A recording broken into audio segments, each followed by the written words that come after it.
સ્થાનિકોના જણાવ્યા અનુસાર છેલ્લા 1 મહિનાથી તેમના વિસ્તારમાં દિવસ દરમિયાન 15થી 20 વખત વીજળી ગુલ થાય છે।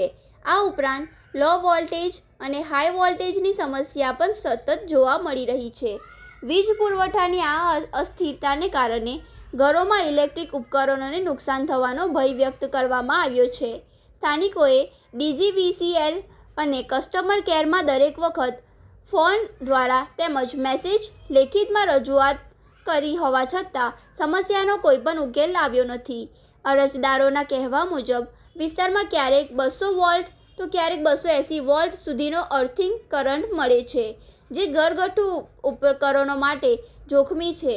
સ્થાનિકોએ તંત્રને તાત્કાલિક આ સમસ્યાનું નિરાકરણ લાવી નિયમિત અને સ્થિર વીજ પુરવઠો સુનિશ્ચિત કરવાની માંગ કરી છે। મારું નામ ઇમ્તિયાઝ ઇબ્રાહીમ પટેલ છે। હું કસક વિસ્તારમાં રહું છું। વોર્ડ નંબર નગરપાલિકા વોર્ડ નંબર 5માં આવેલું છે કસક વિસ્તાર। આ વિસ્તાર લાગે છે પ્રીતમની બાજુમાં, શીતલની બાજુમાં અને પટેલ સોસાયટી બી આવેલી છે। એ બધા જ વિસ્તારની અંદર લાઇટો આ મહિના મે મહિનામાં 2026માં લગભગ 15થી 20 વાર લાઇટ ગઈ છે। અમે અવારનવાર સુરત, અવારનવાર મક્તમપુર વીજ પુરવઠાને ફોન કરીએ છીએ અને રૂબરૂમાં બી આવીને અમે કમ્પ્લેન આપેલી છે, પણ આજ દિન સુધી એનું સોલ્યુશન આવ્યું નથી। લગભગ 15થી 20 વાર લાઇટ ગઈ છે અને આજનો દિવસ જે છે એ સવારે 6:30 વાગ્યાની લાઇટ ગઈ છે અને કાલે અમારો પવિત્ર તહેવાર બકરી ઈદનો તહેવાર છે અને આજે લાઇટ ગઈ છે। એટલા માટે અમે પાણી બી નથી ભરી શક્યા। પાણી પુરવઠા અમને 6:30 થી 7:15નો ટાઈમ આપ્યો છે પાણી ભરવાનો, પણ એ પાણી બી અમે નથી ભરી શક્યા અને આજે અમે આ બધા રહીશો આવીને જીબીની અંદર ગાંધી સાહેબ પાસે લેખિતમાં અમે અરજી આપીએ છીએ અને એમણે કીધું છે કે હવે પછી આવું નહીં બને એવો અમને સંતોષપૂર્વક જવાબ આપ્યો છે। તો હવે જોવાનું છે કે હવે ક્યાં સુધી આવું ચાલશે। મારું નામ મકસૂદ વલી કારા છે। હું કસકમાં રહું છું। અત્યાર સુધી લાઇટોના એટલા પ્રોબ્લેમ થયા છે કે વારંવાર 2-2 કલાક 4-4 કલાક લાઇટ જાય છે ને લોકોના નુકસાન। બીજું કે મારા ઘરના તો 2-2 પંખા બી બળી ગયા છે, મારા ફ્રીજમાં બી પ્રોબ્લેમ થયો છે ને વારંવાર આ તકલીફ થઈ રહેલી છે। મારું નામ ઇમ્તિયાઝ ઇબ્રાહીમ પટેલ છે। હું કસક વિસ્તારમાં રહું છું। વોર્ડ નંબર નગરપાલિકા વોર્ડ નંબર 5માં આવેલું છે કસક વિસ્તાર। આ વિસ્તાર લાગે છે પ્રીતમની બાજુમાં, શીતલની બાજુમાં અને પટેલ સોસાયટી બી આવેલી છે।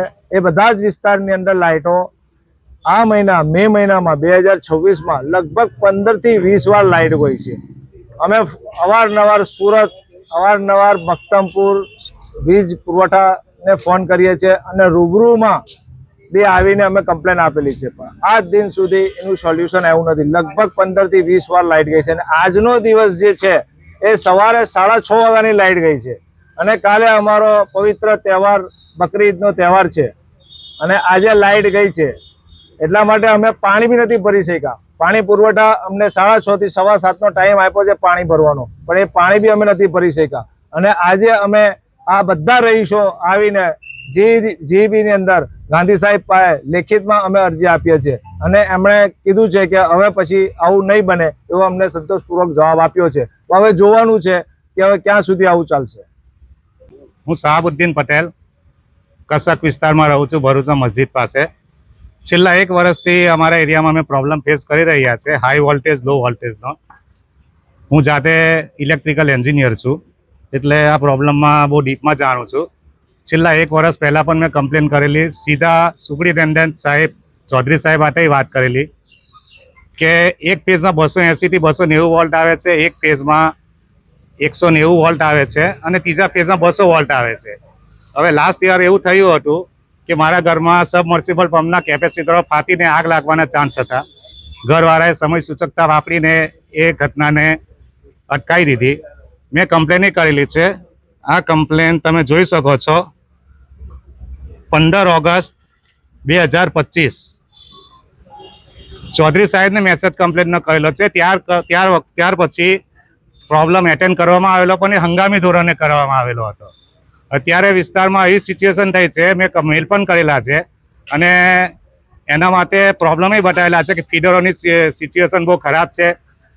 લગ જે મારેલા છે હથોડીઓથી મારેલા છે, લૂઝ કનેક્શનો છે, ન્યુટ્રલો બળેલા છે। ટેમ્પરરી તે વખતે આવીને કામ કરી ગયા, ચાલુ છે।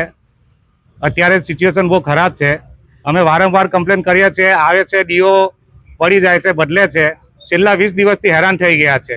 રોજ સવારે અને રાત્રે વોલ્ટેજ એટલા ફ્લક્ચ્યુએટ થાય છે કે લોકોના ઘરમાં પંખા ઉડી ગયા છે, ટ્યુબલાઇટો ઉડી ગઈ છે, ટીવી ઉડી ગઈ છે.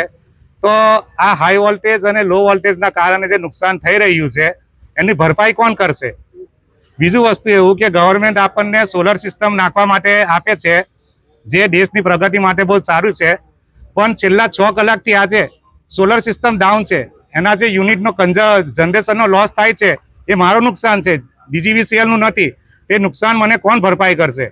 તો મારી સરકારશ્રીને, ડીજીવીસીએલના સુપ્રિન્ટેન્ડન્ટ સાહેબને, એક્ઝિક્યુટિવ એન્જિનિયર સાહેબને દરેકને નમ્ર વિનંતી છે કે એરિયામાં કંઈક મોટું નુકસાન થાય, કોઈ આગ લાગે હાઈ વોલ્ટેજ ઓવર વોલ્ટેજથી, કોઈ ઘટના થાય, એ પહેલાં યોગ્ય પગલાઓ લે અને આ પ્રોબ્લેમનું નિરાકરણ કરે. Thank you.